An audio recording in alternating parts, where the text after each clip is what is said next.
जहिया चल जेतो सैया तो हतीली डीजे वाला से ठोकइए रोज कीली जवानी तोहर खिल जाई तो छौरी के जवानी तोहर खिल जाई तो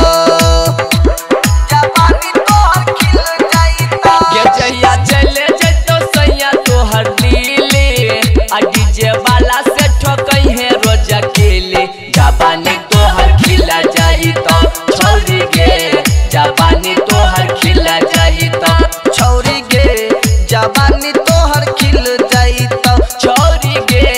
जवानी तोहर खिल जाई तो जहिया चल जेतो सैया तोहर दिल्ली आ डीजे वाला से ठोकई है रोज अकेले जवानी तोहर खिल जाई तो छौरी गे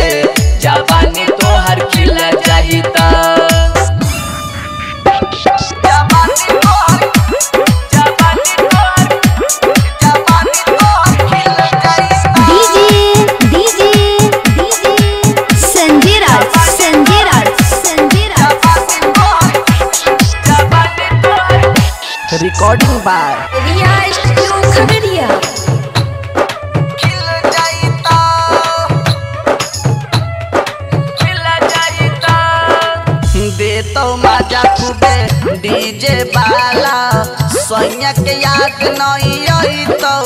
गे जवानी तोहर खिल जाई आहे के छौरी दे तो मजा खूबे डीजे बहला सैया के याद नहीं आई तौगे वॉल्यूम दबा के बेस बढ़ा के जब तोहरा के ले तौगे अभारा पूरा मजा तोहरा के मिलता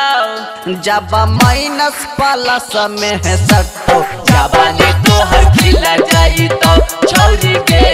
जवानी तोहर खिल जाई तो छौरी के जवानी तोहर खिल जाई तो छौरी गे जवानी तोहर खिल जाई तो जब चल जेतो सैया तोहर दिले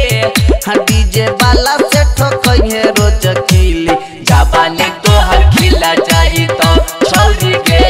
जवानी तोहर खिल जाई तो तोहर खिल जाई तो जवानी तोहर खिल जाई तो recording by Riya studio Khagaria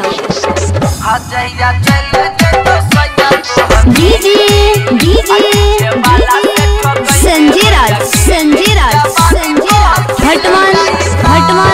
भटमान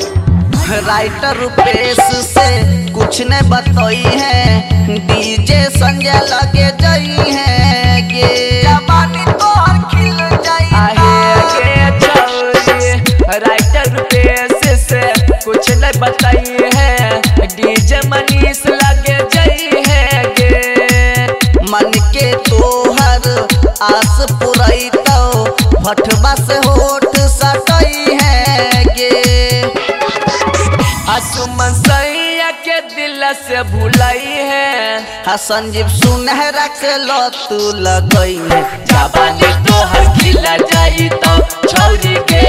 जवानी तोहर खिल जाई तो छौरी के जवानी तोहर खिल जाई तो छौरी गे जवानी तोहर खिल जाई तो जब चल जेतो सैया तोहर दिले डीजे वाला से ठोकइए रोज कीली जवानी तोहर खिल जाई तो छौरी के जवानी तोहर खिल